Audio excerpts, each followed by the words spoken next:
तो चलिए शुरू करते हैं। ये गुजरात में जब हिंदुत्व की बात हो रही है तो ये हिंदुत्व की ही बात हो रही है या फिर ये हिंदू मुसलमान हो रहा है जैसा कि आपके ओपोनेंट्स कह रहे हैं? देखिए, एक इसमें पहले मैं एक गंभीर बात कहना चाहूंगा। ये हिंदुत्व शब्द के साथ जो खिलवाड़ करने का प्रयास किया जाता है, अंग्रेजी में आपने हिंदुइज्म शब्द सुना होगा, पर कभी क्रिश्चियनिज्म या इस्लामिज्म वर्ड सुना है? सिर्फ हिंदुइज्म ही वर्ड क्यों? जैसे आपने कहा कैपिटलिज्म, कम्युनिज्म, वैसे हिंदुइज्म। ये एक षड्यंत्र है शब्दों के जाल में फंसाकर भारतीय संस्कृति को लांछित करने का प्रयास। बात तो सही है। अन्यथा मैं पहले एक बात कहता हूं कि यदि आपसे पूछें कि दुनिया में कोई एक देश बताइए जिसपे इस धरती पे पाए जाने वाले सारे धर्म पाए जाते हो, तो सिर्फ भारत। यहां तक कि पारसी जोरोस्ट्रियन जो अपनी जन्मभूमि ईरान से मिट गए, यहां फल फूल रहे हैं और बहुत शानदार स्थिति में हैं। यही नहीं, अभी और सुनिए। दुनिया में एकमात्र देश, जब इजराइल के बनने के बाद यहूदियों पर अत्याचार का संकलन किया गया, तो एकमात्र देश जहां के यहूदियों ने लिखा कि अत्याचार तो छोड़िए, हमारे साथ भेदभाव नहीं हुआ। और तो और दुनिया में एक देश बताइए जहां इस्लाम के सारे फिरके पाए जाते हो। अभी मजा आएगा ना भिड़ो। तो वो भी सिर्फ भारत ही है, और वो सिर्फ इसलिए है क्योंकि भारत हिंदू संस्कृति का प्रतीक है। हिंदू और हिंदुत्व के कारण ही भारत में ये है। शाबाश। अब आते हैं गुजरात पे। मगर देखिए साहब, कितना परिवर्तन आ गया पिछले चुनाव से इस चुनाव तक। गुजरात में आते आते 2017 के गुजरात के चुनाव में आपको याद हो, राहुल गांधी जी मंदिर मंदिर घूम रहे थे, कुर्ते के ऊपर जनेऊ तक दिखाया जा रहा था। इस चुनाव तक आते आते भारत की राजनीति में कितना परिवर्तन आ गया बताइए। ममता बनर्जी जी चुनावी मंच से चंडी पाठ करने लगी, प्रियंका गांधी जी चुनावी मंच से देवी स्तुति करने लगी, अखिलेश यादव को यूपी के चुनाव में सपने में भगवान दिखने लगे। अरे बाप रे, ये तो धोती खोल रहा है। और गुजरात का चुनाव आया तो केजरीवाल को नोट पे भगवान का स्थान दिखने लगा। इतना बड़ा परिवर्तन, इसे कहते हैं मोदी है तो मुमकिन है। ये क्यों परिवर्तन हो रहा है? क्योंकि बदले बदले मेरे सरकार नजर आते हैं, दिल्ली में बैठे हुए मोदी सरकार नजर आते हैं। शाबाश बेटा, बहुत बढ़िया।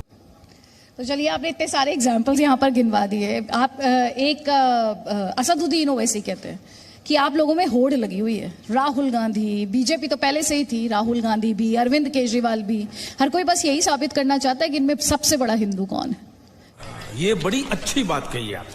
नहीं, होड़ इस बात की नहीं लगी हुई है। होड़ इस बात की लगी हुई है कि सबसे बड़ा मुस्लिम परस्त कौन है। बंद करो, हाथ जोड़ के मैं मोदी साहब से गुजारिश करता हूँ। हिंदुत्व जरूरी है या चुनावी मजबूरी है? देखिए, और ये सवाल मेरा सिर्फ बीजेपी के कॉन्टेक्स्ट में नहीं, गुजरात की जो सियासी पिक्चर है उसके कॉन्टेक्स्ट में। देखिए, हमारे लिए हिंदू धर्म और हिंदुत्व भारतीय संस्कृति का मूलभूत आधार तत्व है। बाकियों के लिए चुनावी है। मैं उदाहरण के साथ बोलना चाहता हूं। यह गुजरात की धरती है। स्वतंत्रता के तुरंत बाद यहां पर सोमनाथ के मंदिर का भव्य निर्माण सरदार पटेल साहब ने करवाया। किसी ने विरोध किया था? सब उसको एक्सेप्ट करने को तैयार थे। श्री राम जन्मभूमि में मूर्तियां प्रकट हुई 22-23 दिसंबर 1949 की रात। और आप लोगों को नहीं पता होगा, 12 साल तक मुस्लिम वर्ग पक्षकारी नहीं बना। वो दिसंबर 1961 में बना, जब 12 साल की मियाद पूरी होने में 11 दिन रह गए थे। 12 साल के बाद वो फोरफिट हो जाता क्लेम। इसका अर्थ यह हुआ कि ऐसी बात नहीं थी कि लोग इसमें राजनीति देख रहे थे। पर अफसोस क्या हुआ, जब से ये देश सेकुलर हो गया, संविधान के मूल प्रारूप में बाबा साहब अंबेडकर के संविधान में यह देश सेकुलर नहीं था। संविधान सभा की डिबेट पढ़ लीजिए, वहां कहा गया था माइनॉरिटी और सेकुलर दोनों शब्द एक साथ नहीं हो सकते।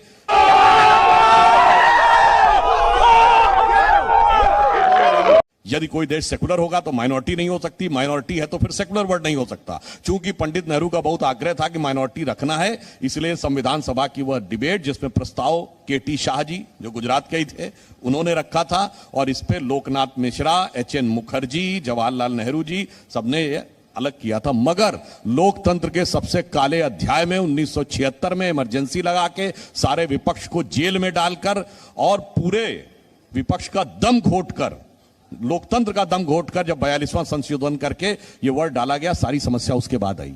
मैं एक उदाहरण देना चाहता हूं। आज आप लोग देखते हैं किसी टीवी सीरियल में अगर कोई मुस्लिम कलाकार टीका लगा ले, कोई मुस्लिम महिला बिंदी लगा ले, टीवी सीरियल में तो फतवा जारी हो जाता है।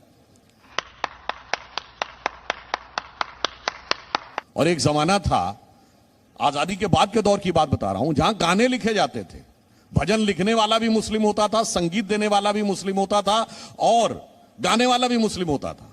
जैसे आपको याद हो, मन तरपट हरिदर्शन को आज, बड़ा फेमस गाना था ना, लिखा था शकील बदायूनी ने और म्यूजिक दिया था नौशाद अली ने और गाया था मोहम्मद रफी ने।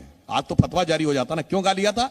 तब ये सेकुलर नहीं था, सेकुलर की राजनीति नहीं थी। जब से सेकुलर वर्ड डाल के और उसकी राजनीति शुरू हुई है, भारत में सारी समस्या तब आई। तो हमारे लिए यह अनादिकाल से भारत की परंपरा का प्रतीक है और उनके लिए राजनीति का उदाहरण भी देता हूं।